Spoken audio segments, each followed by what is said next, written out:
The Ag Committee will come to order. Clayton, would you call roll, please?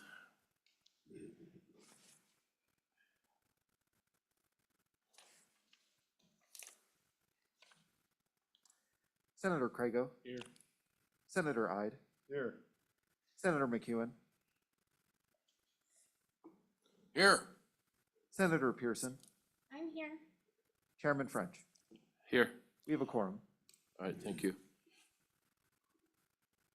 First up for our discussion today is Senate File 63. With that, I will turn it over to Senator Crago. And after he runs through it, and we have any questions, and I'll open it up to public comment. Senator Crago. Thank you, Mr. Chairman. Committee members, bring to you Senate File 63, State Lands Fencing. And this bill I brought this as an individual bill. We talked about this topic during the interim on this committee. And at the end of the day, we really couldn't come to a product that suited everyone. And one of the concerns was that we were treating state lands differently than everybody else, putting additional conditions or obligations on them in comparison to every other landowner in the state. And so this bill is just an attempt to address those concerns. Essentially what the bill says is for purposes of erecting boundary fences along state lands will be treated just like everybody else. I intentionally, one of the questions that I've received from some of you and from some of our other colleagues is what's this going to cost the state? And so I gave, through the language of the bill, we gave and are hoping to give state lands ability to do rulemaking. I have no problem with the office passing the cost of this on to the lessee of that particular piece of state land. Now, we built one safety into the bill, so you cannot be the lessee of the land and use this statute to build fence between you and state lands for management purposes. This is strictly a boundary fence. And really what we're trying to deal with is when we have vacant pieces come up. And for example, two neighbors are competing for the same piece of state lands, and that piece of state land has always been used, for 100 years by one rancher or one ranch, and now it switches because of the vacant land parcel or for whatever reason, competitive bid process, it switches over, and now that piece of state lands is fenced into the neighbor's place. This provides a mechanism to take care of that problem. We've heard a lot about it for those of us that were on Ag Committee over the last 2 years. We heard a lot about these issues coming up, and so this is just one attempt to help solve that problem, clean it up so that there's a solution. And as always, I'm not married to the language of this particular bill draft. If we can make it better, please help me do so. And I stand for any questions y'all might have. Just a comment, Senator, this bill makes for good neighbors.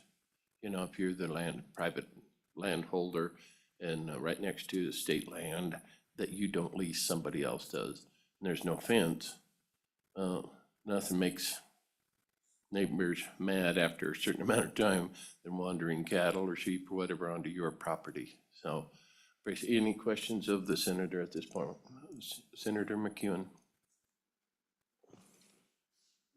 You mentioned the two different types of fences, what this does and what it doesn't do.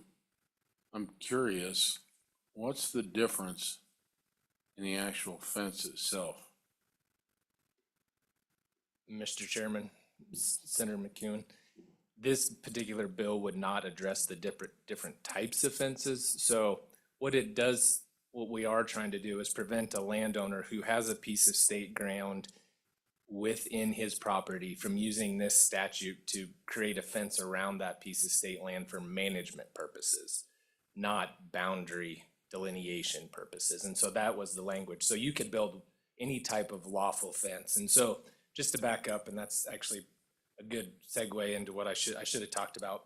When we were dealing with this over the interim, we were creating a whole new section of law within the state lands, Title 36. This just goes into Title 11 and falls right under. There's already a provision that's very similar to this for building fences between non-state owned landowners, private landowners. This just says essentially, to the best of our ability, that state lands and private lands will be treated the same for the construction and maintenance of fences. I hope that answers your question. Excuse me, follow up, Mr. McEwen, Senator McEwen. And this really is me trying to catch up. I haven't been on the committee. So if I build a boundary fence and that's my intent, I could almost use it as a management fence too, couldn't I? Thank you, Mr. Chairman. Mr. Chairman, Senator, that's right. You could, but what we were trying to, because so many ranches have state lands fenced into them, we're really trying to deal with a situation where we either have a vacant parcel and that ends up getting leased out from under someone within the boundaries of their own ranch, or a piece like I talked about at the beginning where you have a piece of state land that is a bordering piece of property between two different ranches. And so is it a management fence? All boundary fences are management fences.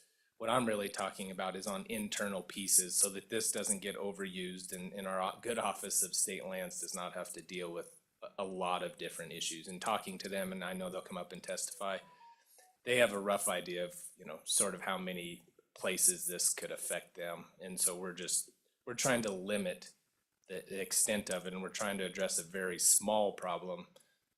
And so, yes, to answer your question, it could be both, but that's not really the intent of the bill. Senator Ide. Thank you, Mr. Chairman. Senator Craig this is a good conversation, opens my eyes on a few other things. Do you think that it should be, you may have different levels of prosperity of the two parcels, and somebody has a grand vision of a certain kind of fence, and it's not just a 4-wire T-post fence, and effectively they could charge, if they wanted something more grandiose than that, they could effectively charge that other half to the other border, on the other side of the border property. So do you think that any language would help to, like, a minimal amount of expense to divide those two properties? Thank you, Mr. Chairman. Senator Craig. Mr. Chairman, Senator Ide, I think that's already covered. So the definition of lawful fence is within the statute. And so over the years, lots of people have dealt with this problem already. And so the language in there that already exists in Title 11, I think would cover this as well. So, for example, if two private neighbors have this issue, a lawful fence is all, that's all the statute contemplates. It does not, encompass a 6-foot tall chain link fence all the way around your ranch. You're not going to be responsible for paying that cost if that's what your neighbor builds. You're going to have to pay the cost of what it would have cost to build essentially a barbed wire or woven wire fence or whatever may be contemplated within the statute. Thank you. Senator Pearson. Thank you, Mr. Chairman. So in response to Senator Ide, I think the type of fence would be based on the type of livestock that they're trying to fence out or fence in. So if it's sheep, it's obviously going to have to be a woven wire fence, right? Cattle, maybe barbed wire. So, but obviously nothing extravagant, just something to create that border. Is that right? Thank you. Senator Ide. Just a quick follow-up. Thank you, Mr. Chairman. Is there a definition of lawful fence? I see it in the statute here, but it doesn't really define lawful fence in the statute. It just says lawful fence. Just a question. Thank you. Senator Craig. Mr. Chairman, Senator Ide, I have my statute book with me and I'll show you. It's in Title 11 in this particular chapter. It's just not in this particular section. And so it's defined earlier on within that chapter, but I can show you when we're later on today. Oh, good. Happy to show you. It has a kind of a fairly extensive list of what qualifies. Thank you. Any other questions at this point? Okay, thank you, Senator. I'll open it up to public comment.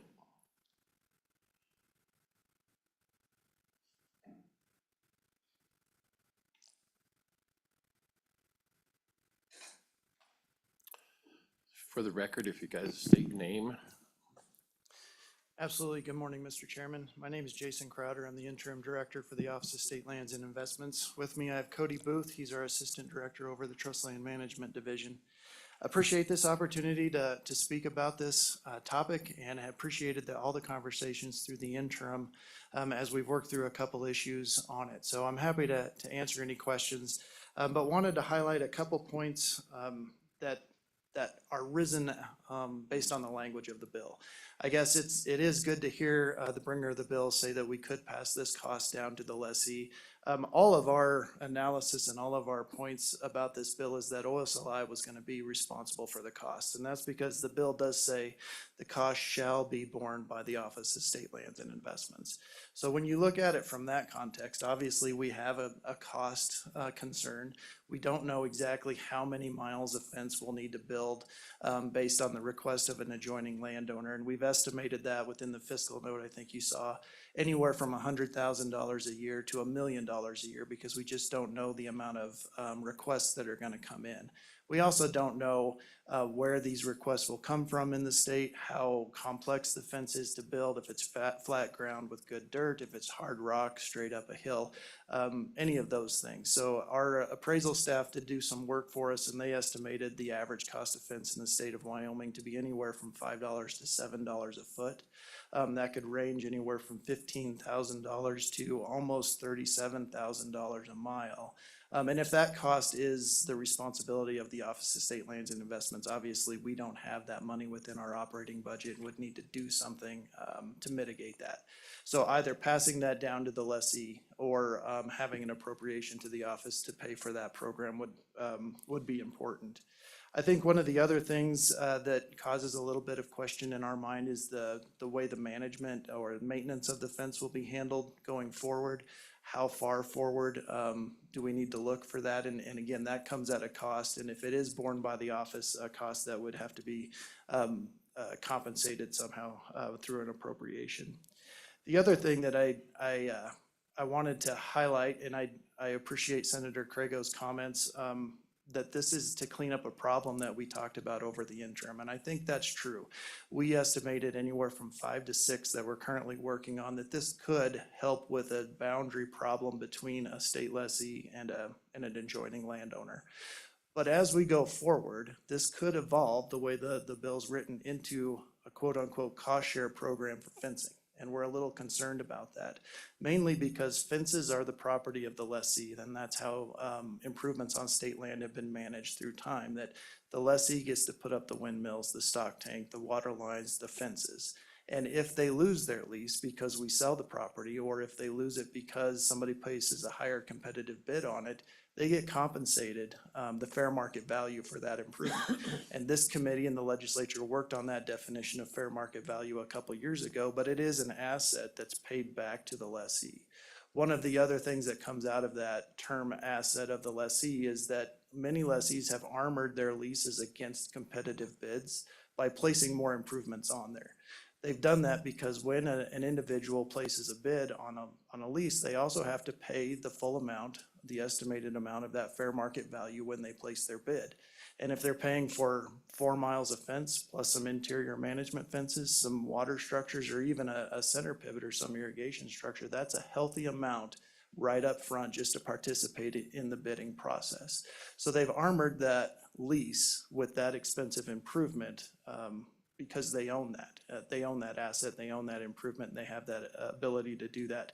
This changes that dynamic a little bit with just the boundary fencing component. How does ownership of that fence impact that ability to armor your lease?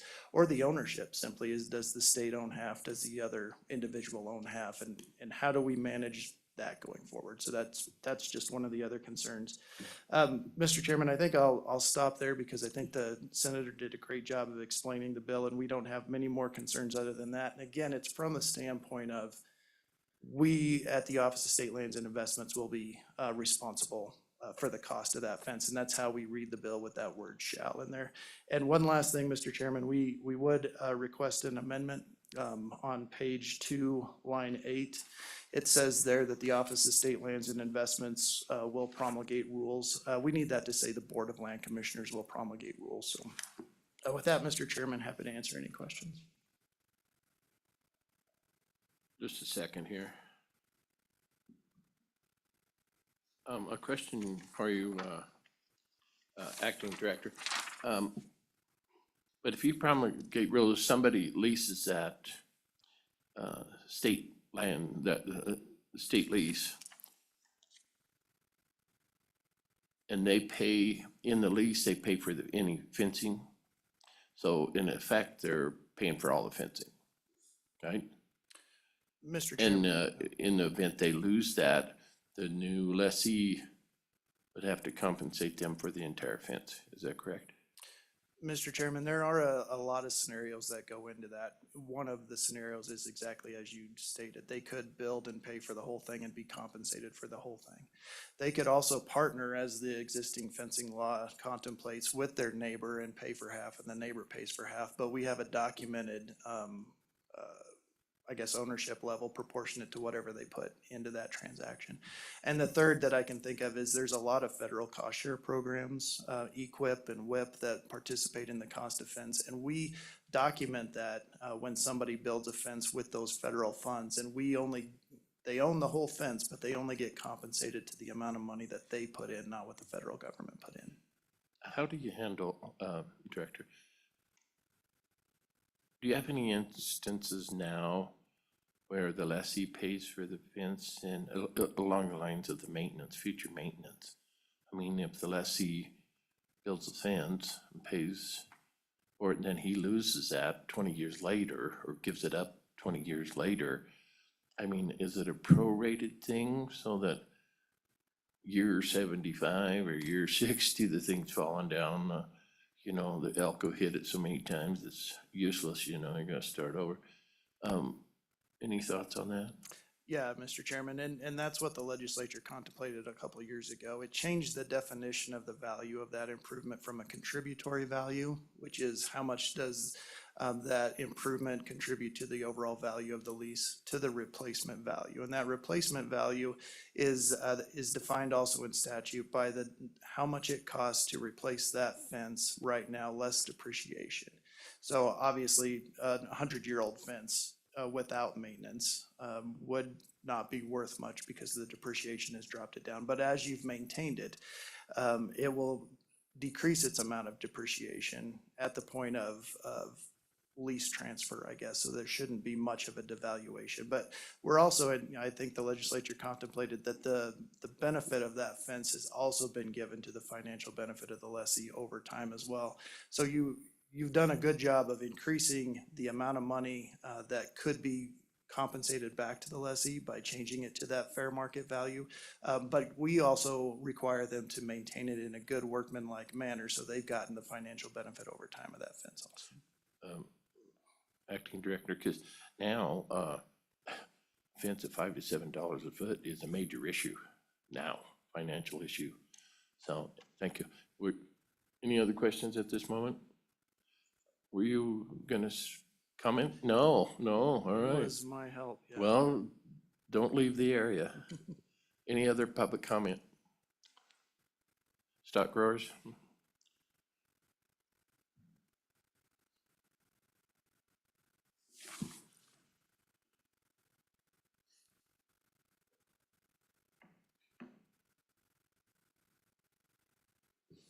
Thank you, Mr. Chairman. Jim McGagnon with the Wyoming Stockgrowers Association. We strongly support this proposed legislation.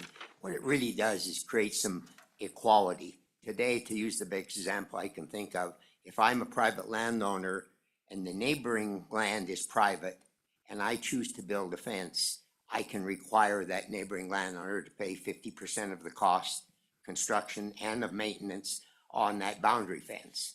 And that's well established in law. However, if I'm the private landowner and the neighboring piece of land is state land under the current law, which doesn't extend that to the state, if I want to build a boundary fence, I'm 100% responsible for it because I don't have a neighboring landowner. So I think this creates some equality there where we're now treating state land as we do private lands in the state for that purpose, and that's the way it should be. One other comment I would make with particular response to the previous speaker is that if I put an improvement on my state land, assuming I do it with the approval of the Office of State Lands, and then I lose that lease, I'm entitled to be compensated for the value of my improvement. However, in this case, under this proposed law, if the neighbor builds a fence and the state pays half of it and doesn't pass that on to me as a lessee, then our position would be that then the lessee, if he loses that lease, is not entitled to that compensation because the fence remains with the owner of the land, the state. So I don't see that that's a problem, that it will increase the cost for the state land office because of, in any way, or of a virtual lessee because of having to reimburse for an improvement, because this wouldn't be an improvement that was placed on the land by the lessee. This would be an improvement that was placed on the land by the state in agreement with the neighboring landowner. With that, Mr. Chairman, we think this is the right approach to this and something that's been needed, and I'd be happy to take any questions. Any questions for Mr. McGagnon? Thanks, sir. Thank you. Any other public comment? Any other public comment? Is there anybody online?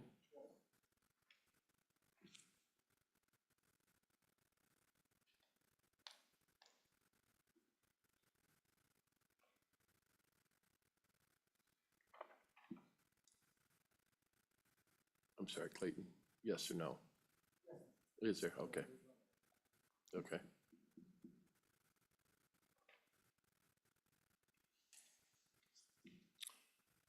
Thank you. Can you hear us?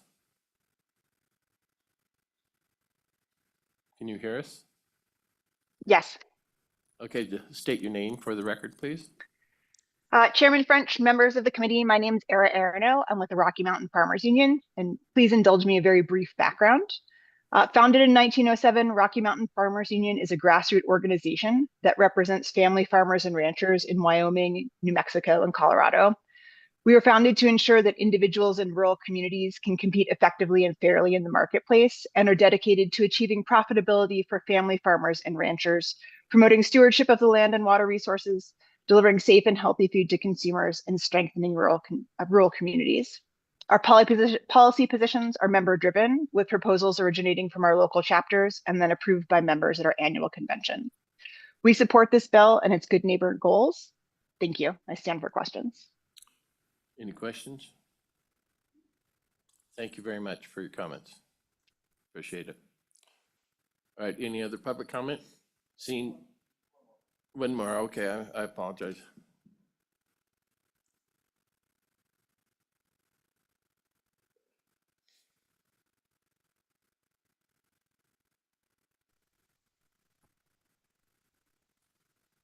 Can you hear us?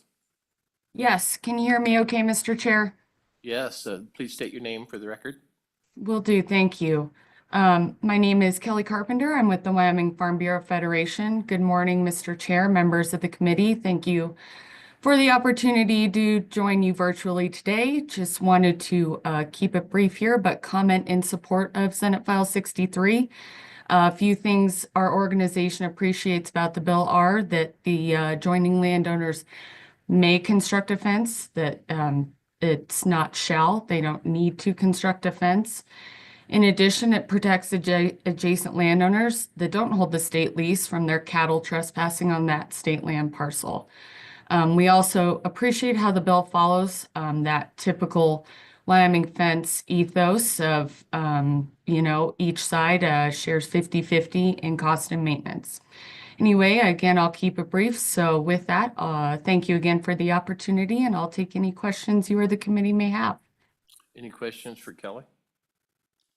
Seeing none, thank you so much for your testimony. Thank you. Is there anyone else? Clayton? All right.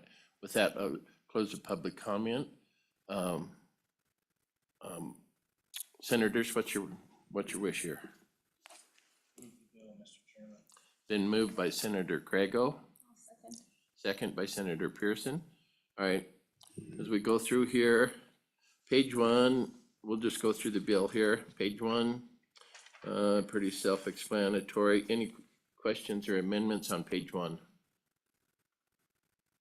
Seeing none. Page 2. Is there anything? Mr. Chairman. Yes, Senator Craigo. I'm happy to make the amendment requested by the Office of State Lands, which would be on line 8. We would strike the words Office of State Lands and Investments and replace that with Board of Land Commissioners, if I heard that correctly. So I'd make that motion, Mr. Chairman. There's a motion. Is there a second? I believe Senator Pearson seconded it first. Okay, any other amendments on page 2? See none? Well, that looks like it. So those in favor of Senator Craigo's motion to change on line 8 from Office of State Lands and Investments to Board of Land Commissioners, those in favor say aye. Aye. Any opposed? No? Okay, that passes. Any other comments? Since you're ready for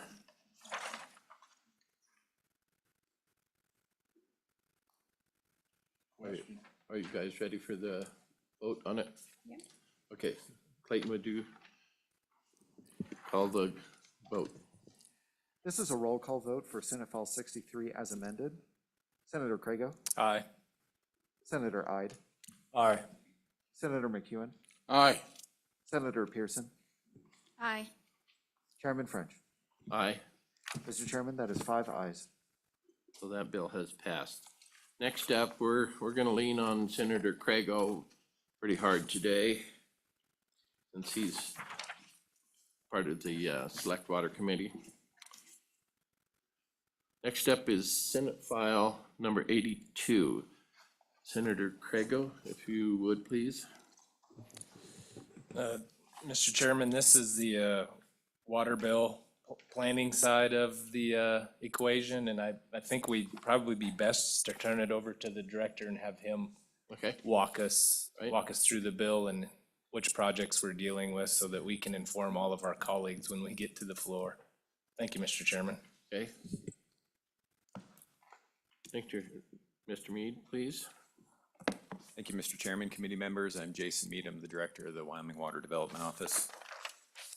Just as a quick reminder, the Water Development Program is funded through the Mineral Severance Tax distribution, or a portion thereof. So the Omnibus Water Bill Planning and the Omnibus Water Bill Construction legislature sees those every year. What's in front of you today is the planning bill. So just a quick background, there's been quite a bit of work that's gone into this bill. We receive applications from interested sponsors or eligible entities on March 1st of every year. We then vet those through our office, assign them to a project manager, assign them to a water development commissioner. We have a commission that oversees our program as well. We go out on site, we better understand what those projects look like on the ground and what the issues are.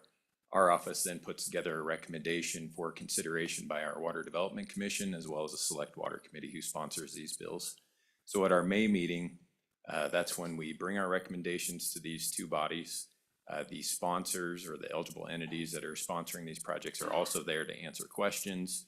We go through those, and what comes out of that is a preliminary recommendation to move forward with particular planning studies. From that point on, then we actually go through a procurement process for consulting engineers who are actually going to complete the studies. So we put together, we advertise, we understand who the interested consulting firms are that want to propose on these projects. We shortlist those. Then along with the sponsor of the project, we put together a scope of work that then turns into a request for proposal that we provide to a shortlisted list of consulting firms. And then those consulting firms propose on those particular planning studies. At that point, we have a consultant selection team, which is made up again of our commission, our project sponsors, and then our project managers within our office. We review all those proposals, determine which are the top 3 of those, then we interview those firms, and ultimately come out of that process with a selection through a competitive bidding process for the price and the firm that's going to get that project if it were to proceed through the legislative session. So then that project in November then gets reconsidered by our commission and Select Water Committee along with our construction projects with an actual dollar amount of what it's going to take to fund that particular project. And then when it comes out in November, it then gets into the form of the omnibus bill, which is then reconsidered at our December meeting this year because it's a general session. So it's considered independently by our commission and then independently by the Select Water Committee, and then eventually makes its way to the legislature and is in front of this committee now today. So that's generally the process. When we come to you guys, we have what we call the Blue Book. And I'll walk through that real quick just so you know what's in it.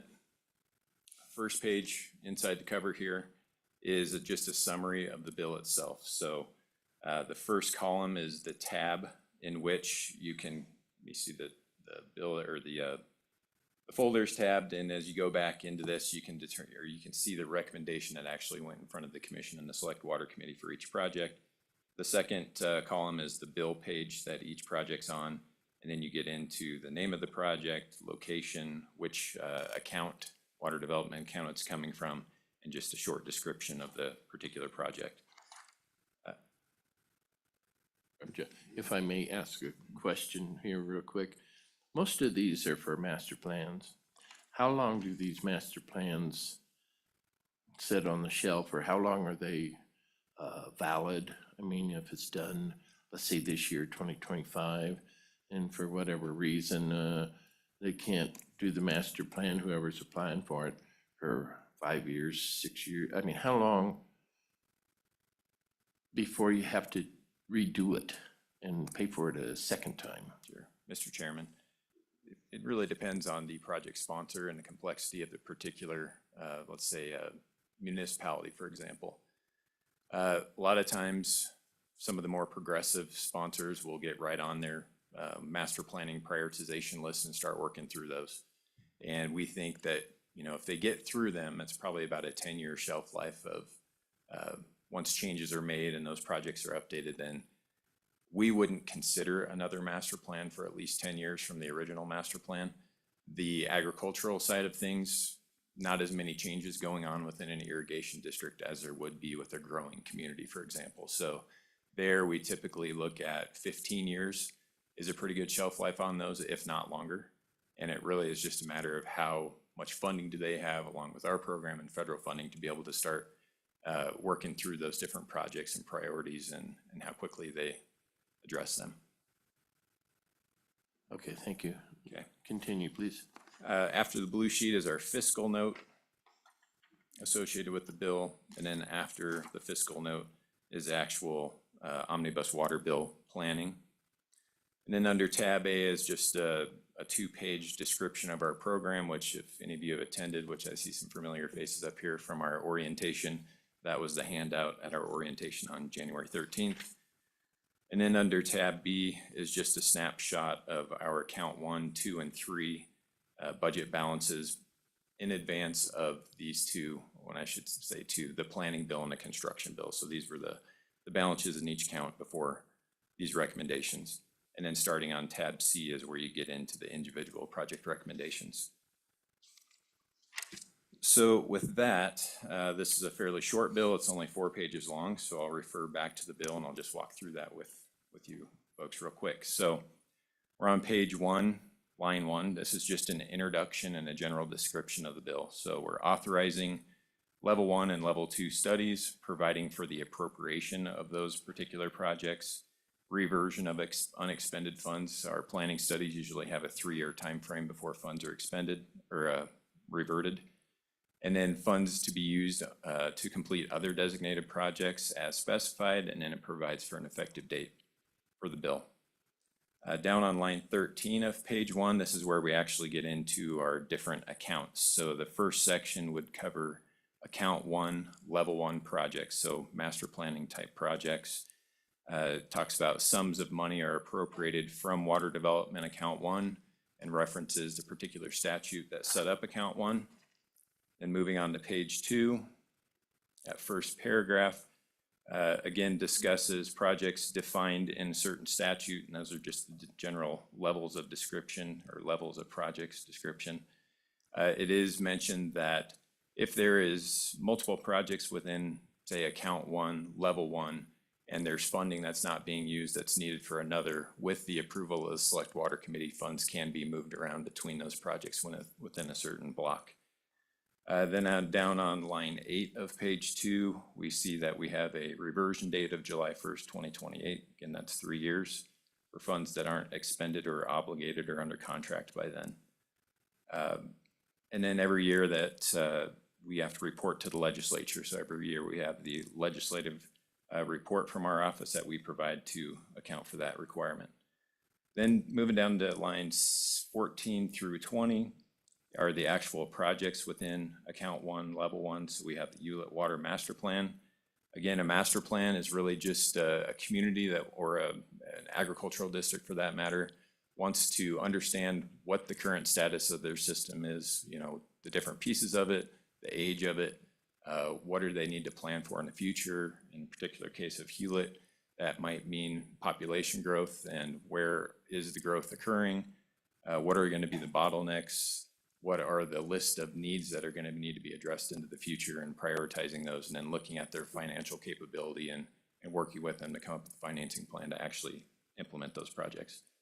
So the Hewlett Master Plan, then we have the UW Water Research Program that we fund every year, which is a cooperative program with the University of Wyoming that solicits more water issues within Wyoming and the region, and then understanding what those are, working with faculty and students over at UW to then address those issues and try to get that work out to where it can actually be beneficial use. We fund that every year. So in Jason, account 1, level 1, that's I'm sorry, projects. would you go into the UW Water Research Program a little more in depth? I mean, how necessary is this? Well, Mr. Chairman, it helps bring our students up to speed on water issues and then utilizes through kind of in-kind services faculty over there. And then we actually get some funding through the USGS, which is a federal agency, for the work as well. So this year, the 2 projects that were determined to be most beneficial to move forward with are elucidating mountain front aquifer recharge using machine learning, hydrogeochemistry, and groundwater modeling.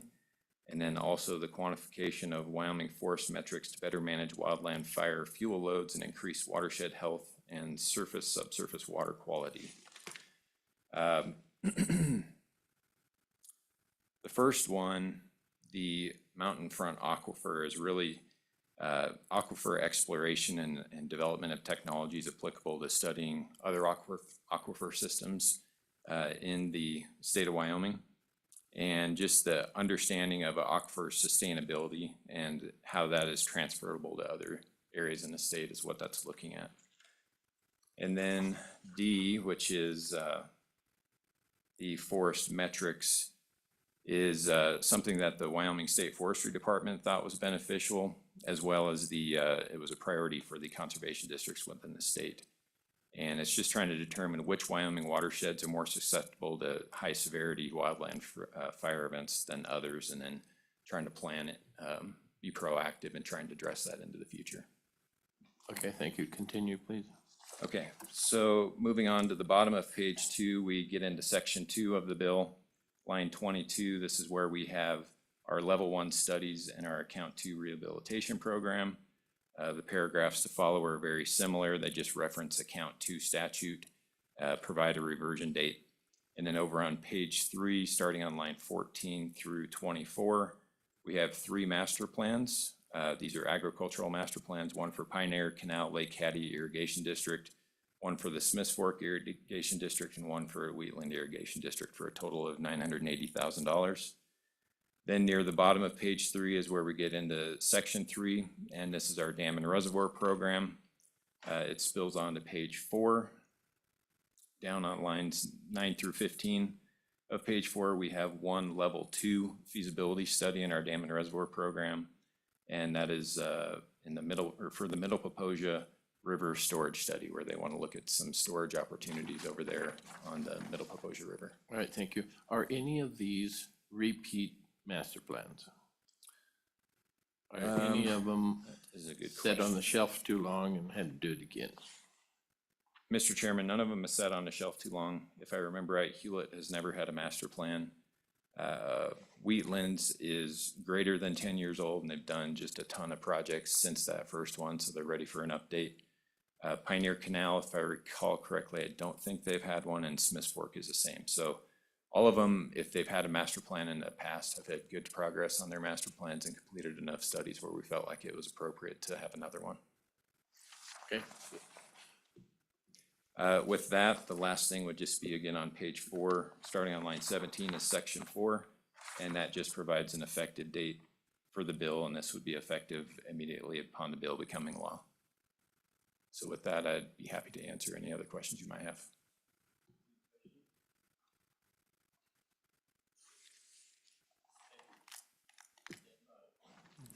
any other public comment? Senator Steinmetz.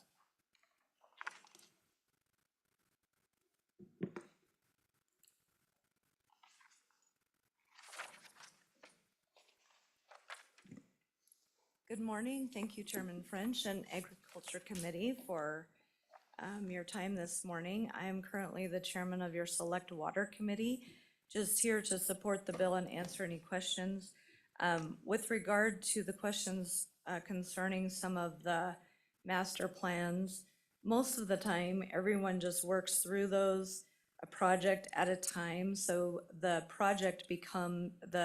master plan usually becomes irrelevant after they've worked through most of the projects, and that is when the update is required. It doesn't just expire like leftover bread or something. It usually is the reason they're asking for the update or more funding for another one is because they've worked through a lot of the projects. Because most of the time the projects remain until they're completed and they remain something that needs to be funded. So that's kind of how that works. With regard to the second project in the University of Wyoming Water Research Program, those programs can be found at the University of Wyoming's website. All of that research is available to the public, to our producers, to everyone that it might benefit. And over the years, we've developed a pretty strict vetting process about how those are approved, not only by the commission, but by the Select Water Committee as well.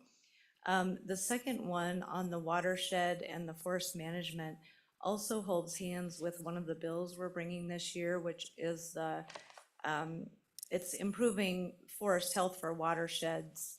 We know that our watersheds are the biggest reservoirs in the state of Wyoming. The snowpack is the biggest reservoir in the state of Wyoming.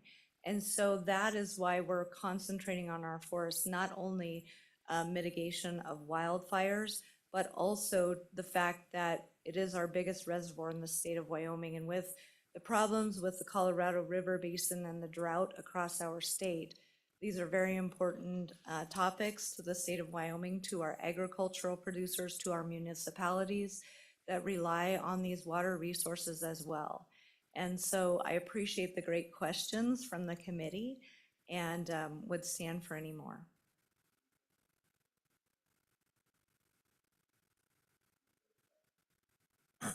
Thank you, Mr. Chairman. Senator Steinmetz, maybe both of you, just as a novice, can you give me a little history about how the state got involved with water projects and when did that start, or has it been since statehood?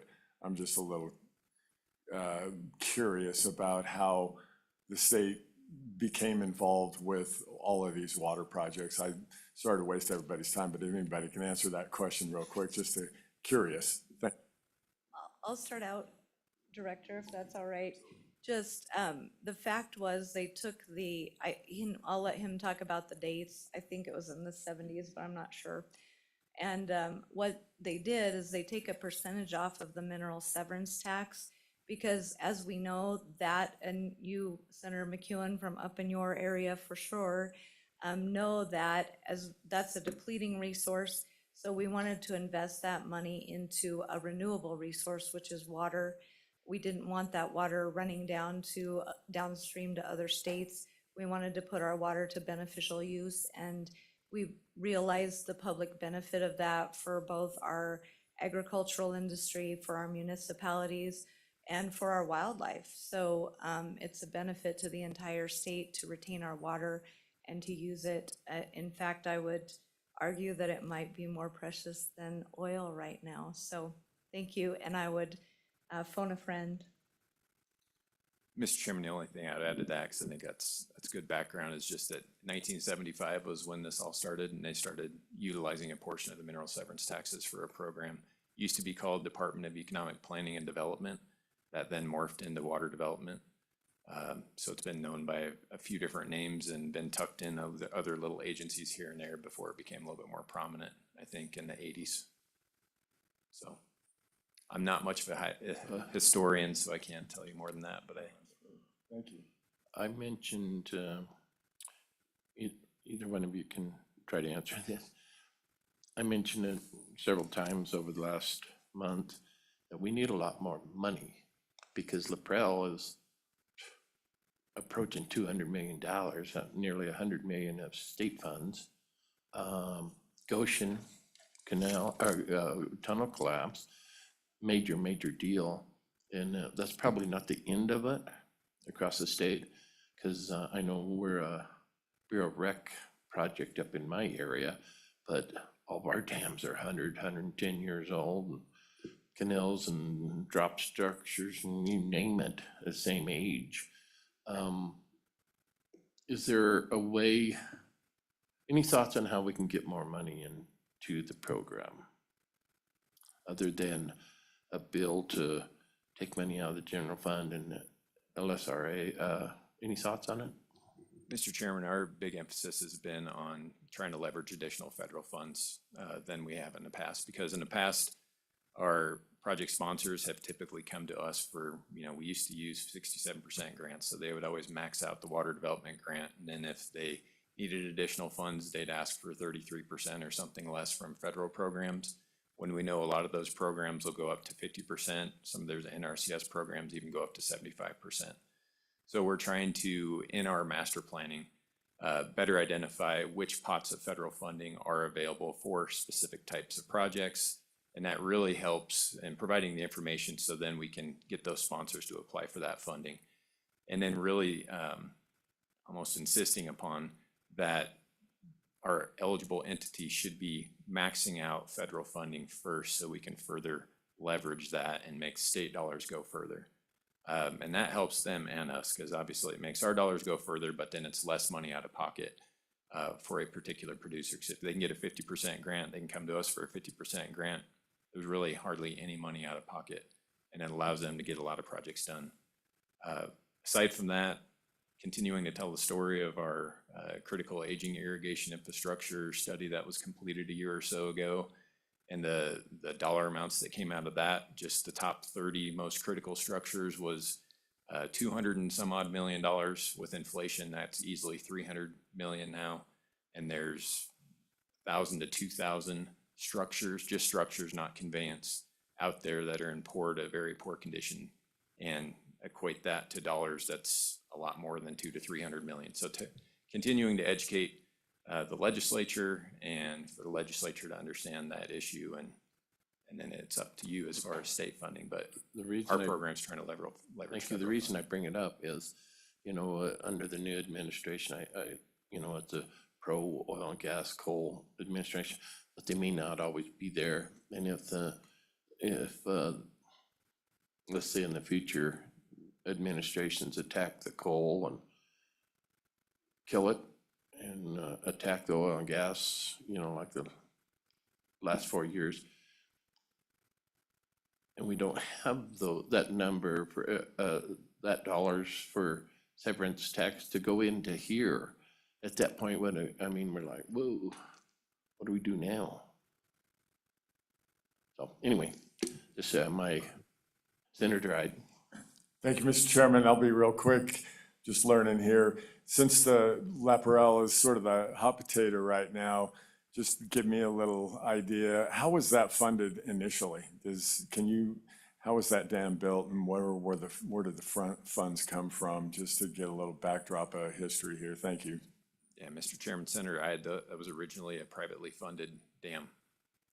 So it was the irrigators that were benefiting from the project. Of course, back then, I think the folks that built that, the cost of materials was fairly, cheap, and labor. We had lots of labor back then, so it was we were able to get that done cheap back then, and it's a different story now, and I don't know if prices for hay and alfalfa have gone up like the price of concrete and steel, Oh, so, that's good, thank you. yeah.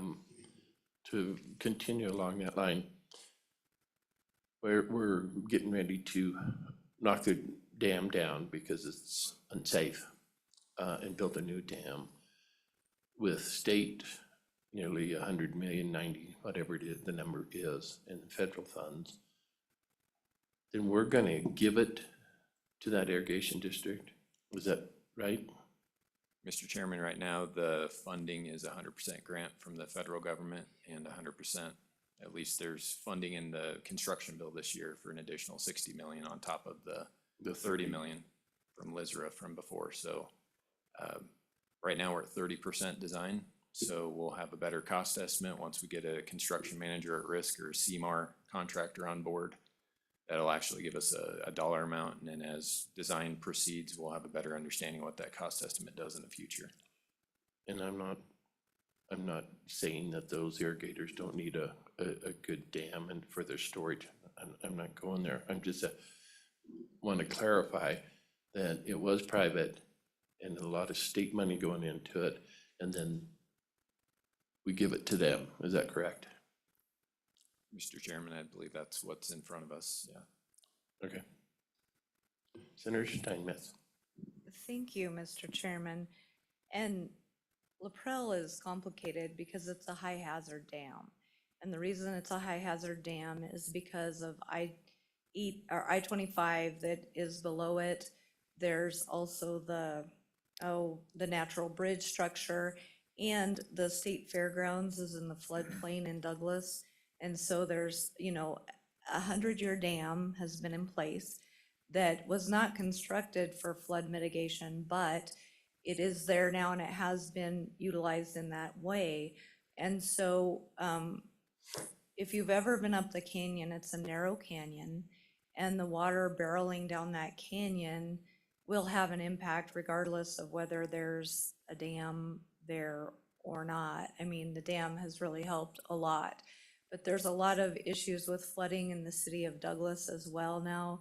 The Douglas well that feeds the city, that dam has recharged that aquifer. The reservoir there are all sorts of conveyance structures below the dam that could be washed out without the dam in place. I mean, the ripple effect from this 100-year-old dam being in place is huge. For the public, not only the people that utilize the dam for irrigation, but also for the public, for the interstate system and all of that. And so just think about something that's been in place 100 years and the way things grow up around that over time. Think about the sale barn in Torrington, for example, and so it's a more complicated issue than just the irrigators at this point. There are a lot of people who rely on that reservoir to recharge their other wells that they utilize too. So it's a broad discussion, one that I'm sure we'll have during the construction bill, because that's where the money is contained for that project, and we will be bringing that to you when it crosses over from the House, unless something changes over there. But thank you for the great questions. Yeah, no, thanks for clarifying that and stating the broader purpose of it. My question wasn't questioning that. It was just clarifying it was private, and now state's gonna build it with Fed, and it's gonna go back to private. It will remain private. All right. Any other questions?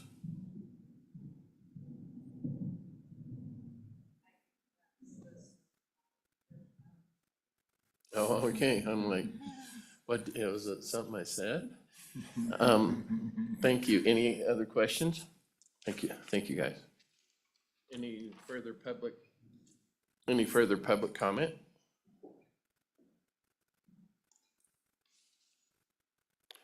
Please state your name for the record.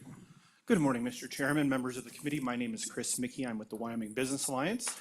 We just wanted to come up here and say that we are in support of this bill. As Senator Steinmetz said, water is quickly becoming one of our most precious resources in Wyoming, And we think it's important that we stay proactive in these projects and making sure that we plan well for the future and get these projects underway. Because water really does affect our many industries in Wyoming, but especially our top 3 industries in the whole state. So we just think it's important to stay proactive on these projects and making sure that they are undertaken in a responsible manner, and we think that these folks do that. So with that, I'll stand for any questions. Any questions? Seeing none, thank you. Thank you very much. Any other public comment?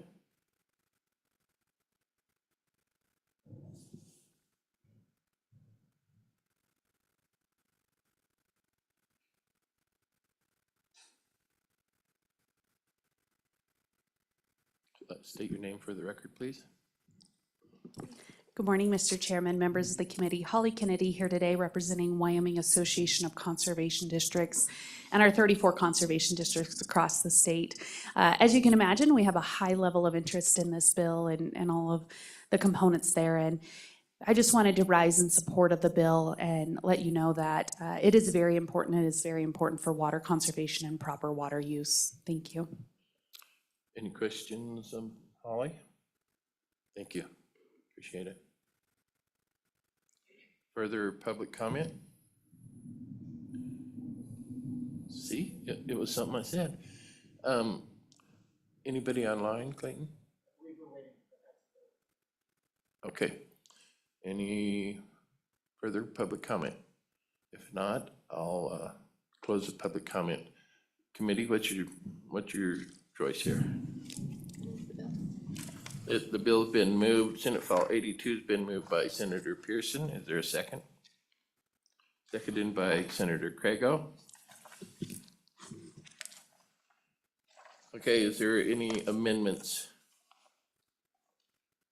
on this? On page 1, anything? Page 2? Page 3? So I just have a question. Yeah, Senator Pearson. So I just don't know if it's a typo, but, so I'm confused why on the back sheet, If you state the page. fiscal note, sorry, the fiscal note, it has water development 1, water development 2, water development 3, and then when you look in the bill, it's not listed the same way in the bill. Like on page 2, line item 14, that's level 1. So are we just?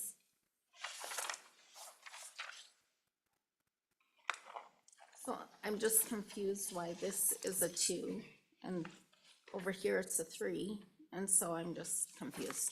Sorry. No, don't be sorry. Senator Crago. Thank you, Mr. Chairman. So, and I can spend some time with the good senator after committee, but so there's accounts and then there's levels. And there's 3 of each and it gets a little confusing, and I'm happy to walk you through it. And actually the best way is to go through this book, and we can do that after the committee meeting. I can show you, and anybody else that wants to too. But it takes a little while to get your head wrapped around how all these different numbers roll together, but I'm happy to do it. I just didn't know if there needed to be an edit or something on the 1, 2s, and 3s, because it was kind of conflicting, so thank you.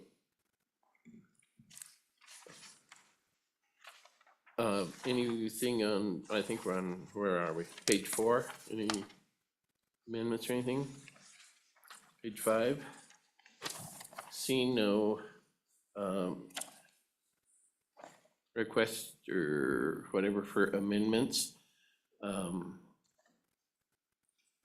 you ready for the question? Okay, question being called. Clayton? This is a roll call vote for Senate File 82. Senator Crago. Aye. Senator Ide. Aye. Senator McEwen. Aye. Senator Pearson. Aye. Chairman French. Aye. Mr. Chairman, that is 5 ayes. Thank you. Senate File 82 has passed. Next up is Senate File 80. Senator Steinmetz. Thank you, Mr. Chairman. If I can get my microphone to work here. Senator Sherry Steinmetz, Senate District 3. And I am here to present to you Senate File 80, Abandonment of Water Rights Limitations. The impetus of this bill, it's certainly not a bill that's a special law. It's not designed for one person, but it has been brought about by the LaPrel situation. If you look at the bill, under subsection A, where the holder of an appropriation or water from a surface, underground, or reservoir water source fails, either intentionally or unintentionally, this would be unintentionally, to use the water, therefore, for the beneficial purpose for which it was appropriated, whether under an adjudicated or unadjudicated right during any 5 successive years, he is considered as having abandoned the water right. And so there's a process by which a water right is abandoned.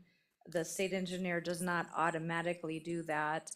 But with the LaPrel situation, we are facing the fact that that dam, we don't know how long it could take to reconstruct that dam, to put in a new dam. And so this is an attempt to preserve those underlying water rights from abandonment.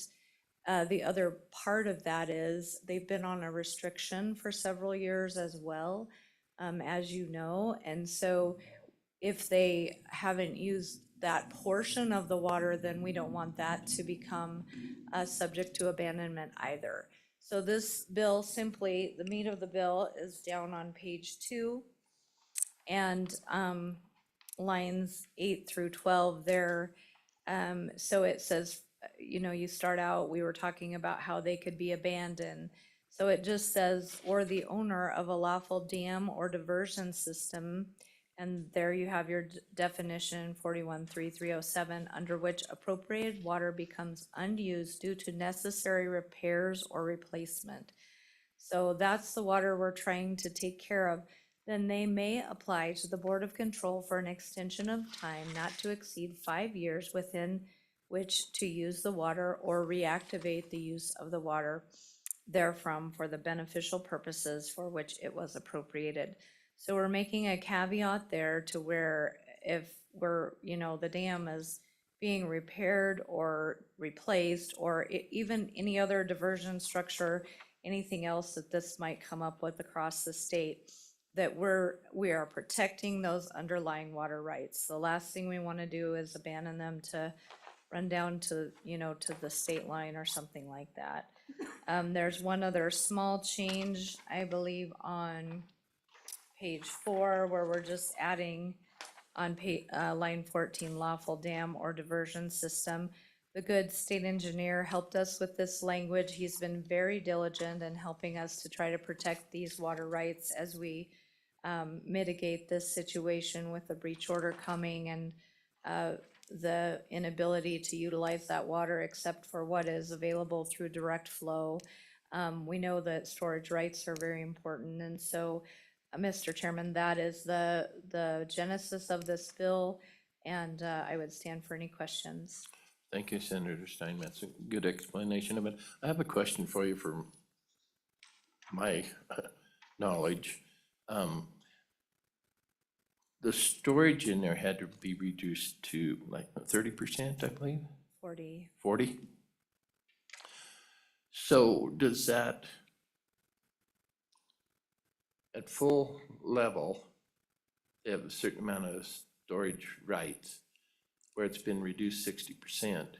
Do they still maintain it until the dam is breached and a new dam is built?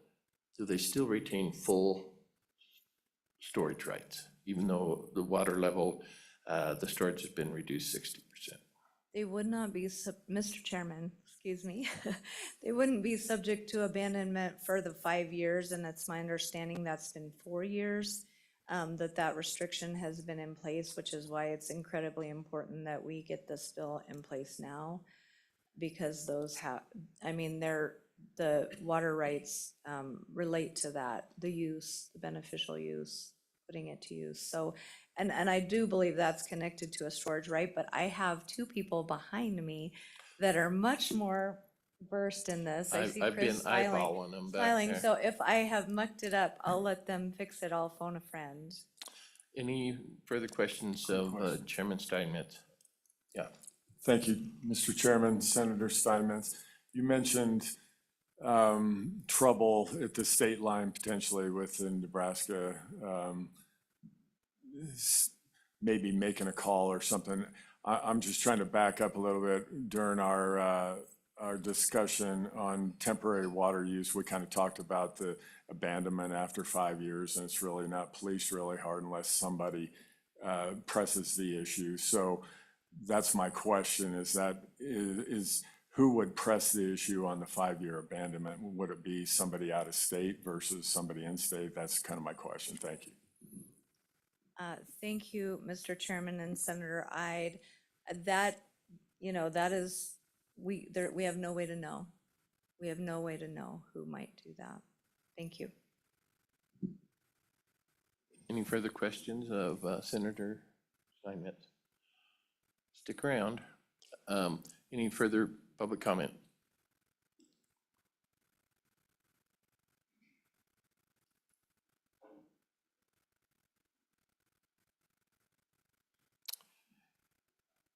We know you, but if you'd state your name for the record, please. Good morning, Mr. Chairman. I'm Brandon Gilbert, State Engineer. And Mr. Chairman, members of the committee, I'm Chris Brown. I supervise the water section of the Attorney General's office. Okay, take it away.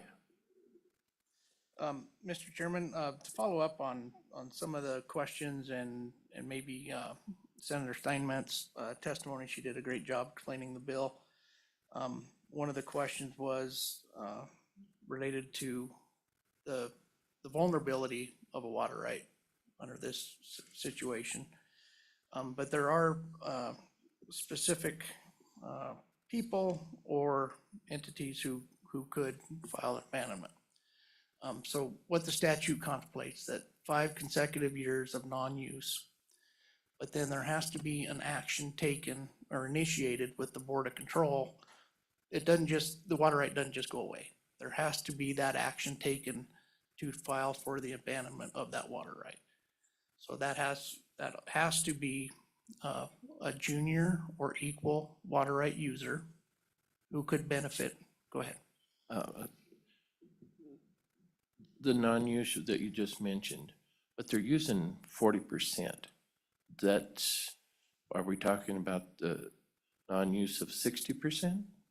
Where they can't have the full storage?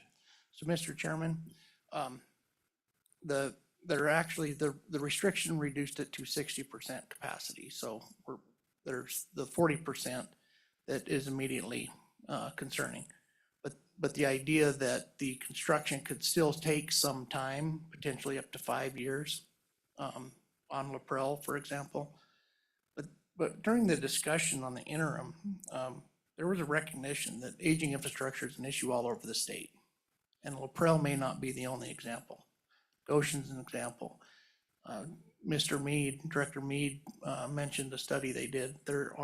This could be a problem all over the state. So this is not specific to LaPrelle. This is specific to the aging infrastructure issue we have in our state. We're trying to correct that if somebody has a failure or a regulation requires them not to store the water or to divert the water, and it takes a long time to replace or repair that structure, this could occur in other places as well.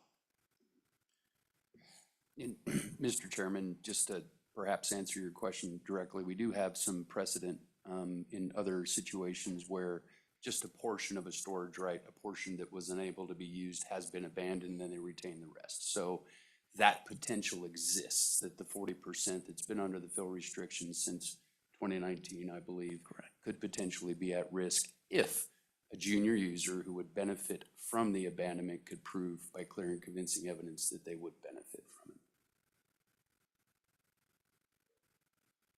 Senator McEwen.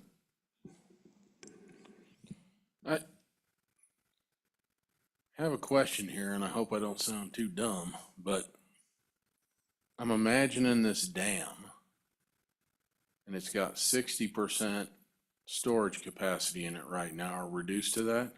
or 40%. So above that is just air, right? How can somebody lose water rights to air? I could use some help with that, wrapping my brain around it. Mr. Chairman, Senator McEwen, and I'll probably turn this over to Chris, but it's the beneficial use is the basis of measuring the limit of the water right. With that, I'm phoning a friend.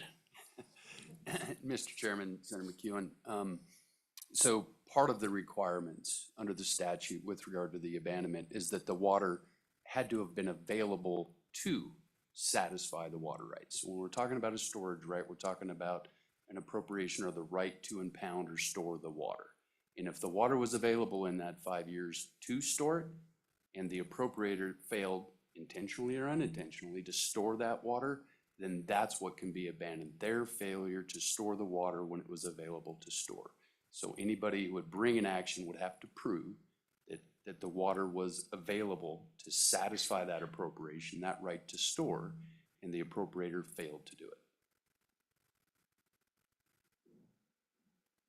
Follow up? I just can understand what you're saying. Just not real happy with how this laws or the set of laws are written up. It's almost like playing the futures market in Chicago. But I can't buy it or I can't establish water rights because it's just air. So I can't use it because it's just air. So I'm in danger of losing it if it ever gets filled up again. I just want to make sure I understand that right. And if I don't, please correct my thinking. Thank you, Mr. Chairman.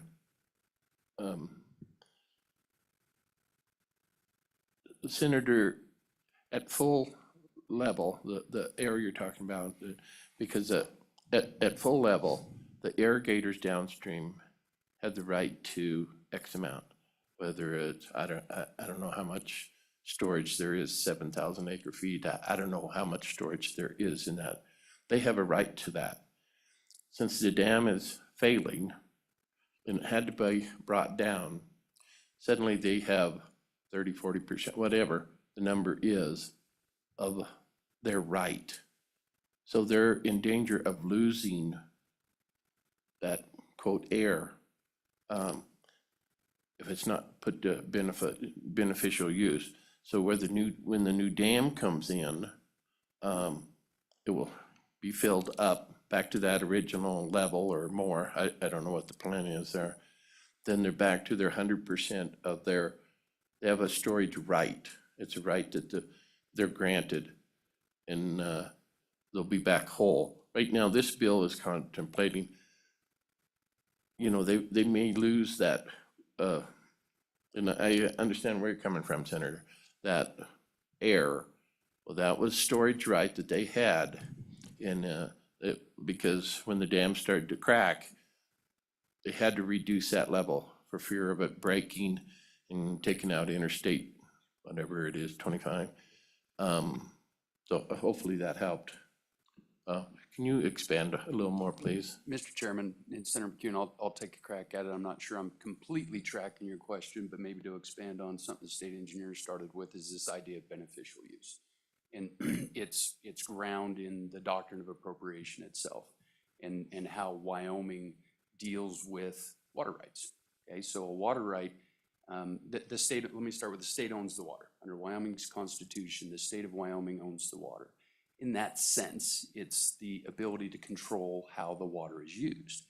So when somebody obtains a water right from the state, they don't obtain the water, they obtain the right to use that water. And under Wyoming law, beneficial use, actually putting the water to use, is the basis, the measure, and the limit of that right, which means that, and it's a continuing obligation. It's not just something that happens when the water right is first granted.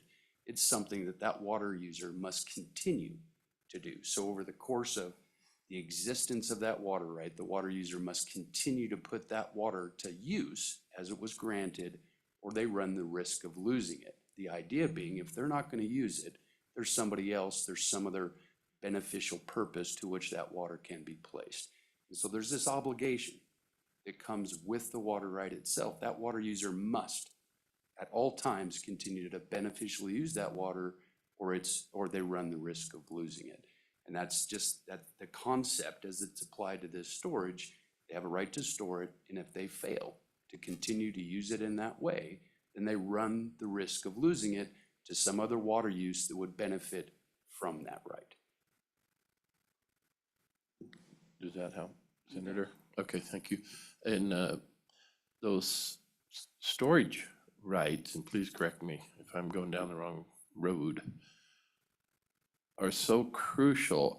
As an irrigator up in the northwest part of the state, that storage is critical, because you have a whole bunch of water in spring runoff, and when spring runoff's gone, turns hot and dry and windy, suddenly I don't have any water to irrigate.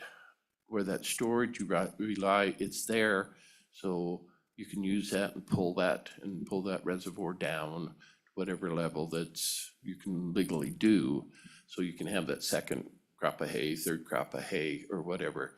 So those storage rights are just, I mean, in this instance, critical. If they don't have those storage rights, many of them will go broke. I mean, just plain and simple, they're just gonna go out of business. So if you can expand any more on the storage, how the storage right, they have the right to use beneficial use of the water, but how did their storage rights come into play when they built that dam way back when? Chairman French, with the storage facility, storing the water is a beneficial use. But there is also the backside that once it's stored, you still have to put it to beneficial use onto the land for its intended purpose. So it's kind of the upfront and the back. So under the situation of, let's just use Laprelle, for example. So without a storage right, those folks could have a direct flow storage right.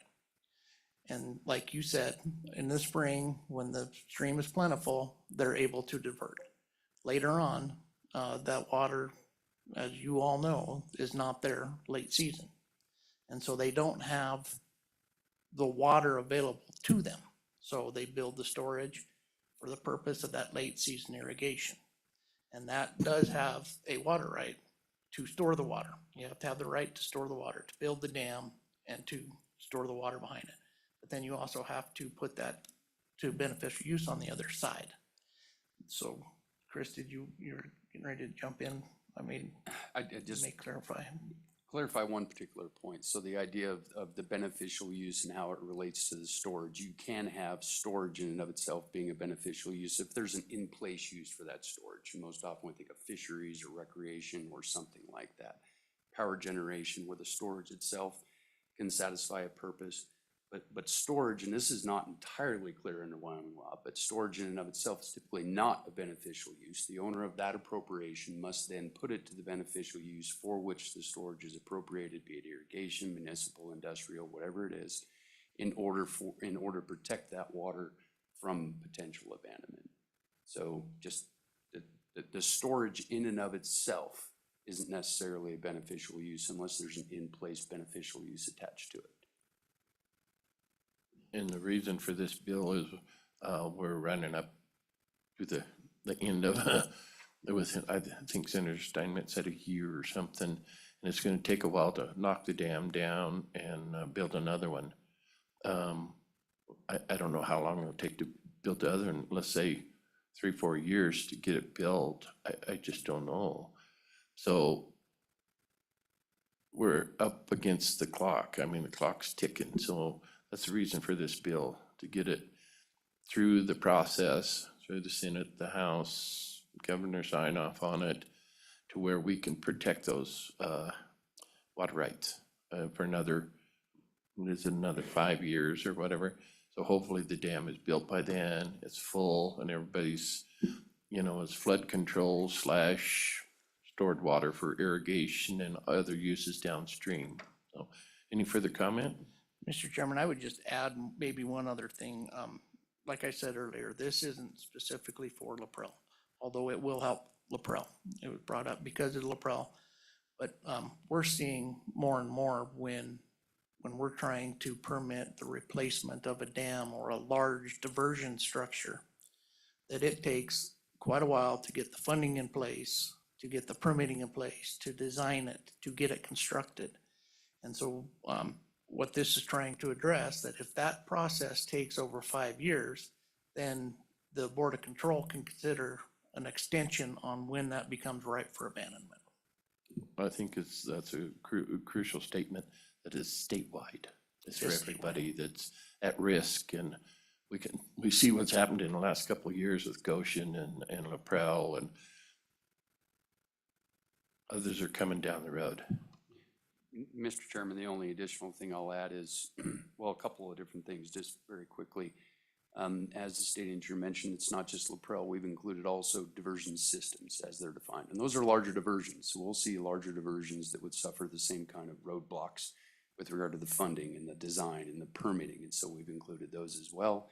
The other thing I'd mention is that 5 years isn't the maximum that somebody can get. The statute as it currently exists contemplates the ability, if 5 years not enough because you can't get your federal environmental permitting or whatever the cause is, they can come back in and ask the Board of Control for another 5-year extension. So it's not just limited to 5 years, as long as they're showing due diligence and good reason for not being able to get it constructed, they can get another 5-year extension. Further comments, gentlemen? Any questions of state engineer and our legal counsel there? All right, let's just stick around. Any further public comment?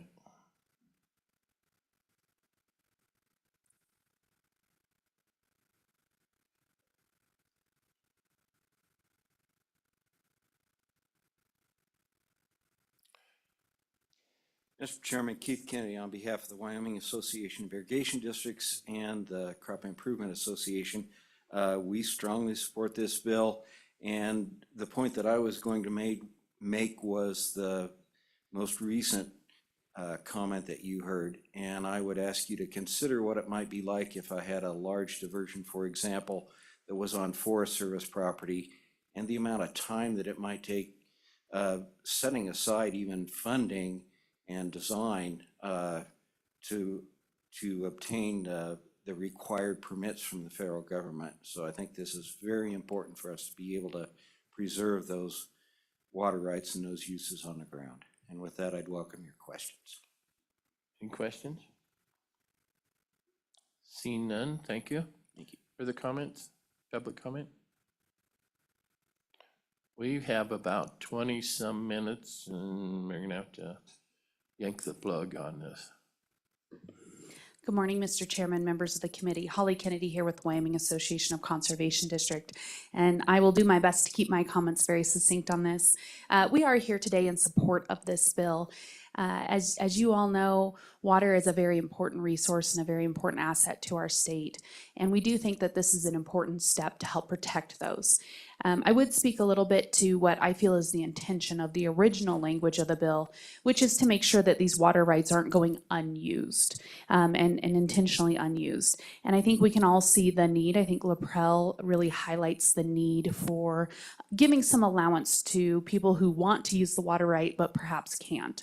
I think the permitting example is a great example. When you're at the mercy of a federal agency, you have no control over that timeline.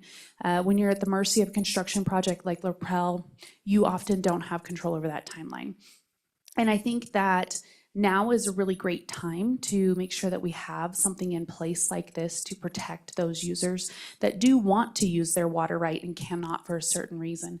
If you look across the state and look at the age of a lot of our irrigation infrastructure, I'm afraid to say that I doubt Laprelle is one of the last instances where we have to deal with an emergent situation like this. And I wish that was not the case, but I do think in the coming years, we're gonna have a lot more failures upon our infrastructure and be faced with similar situations. So I do think that this is a timely and proactive effort to try to help protect those rights. Any questions of Holly? Seeing none, thank you for your comments. Any further public comment? Anybody online, Clayton?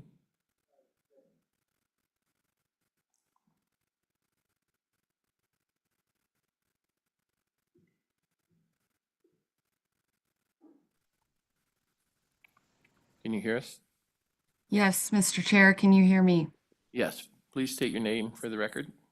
Thank you, Mr. Chair. Thanks again for the opportunity to join you all again this morning. Kelly Carpenter with the Wyoming Farm Bureau Federation, sitting firmly in support of this bill. Our members appreciate that this would remedy situations that are out of their control that would force non-use of their water. Forced non-use is different from voluntary use in our opinion. This bill would be a good step in the right direction in preserving water rights across the state. With that, I'll stand for any questions. Any questions for Holly? Seeing none, thank you much for your comments. Thank you.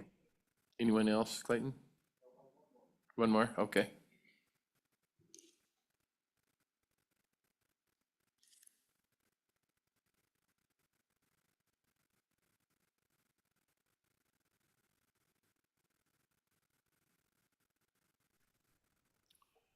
Can you hear us?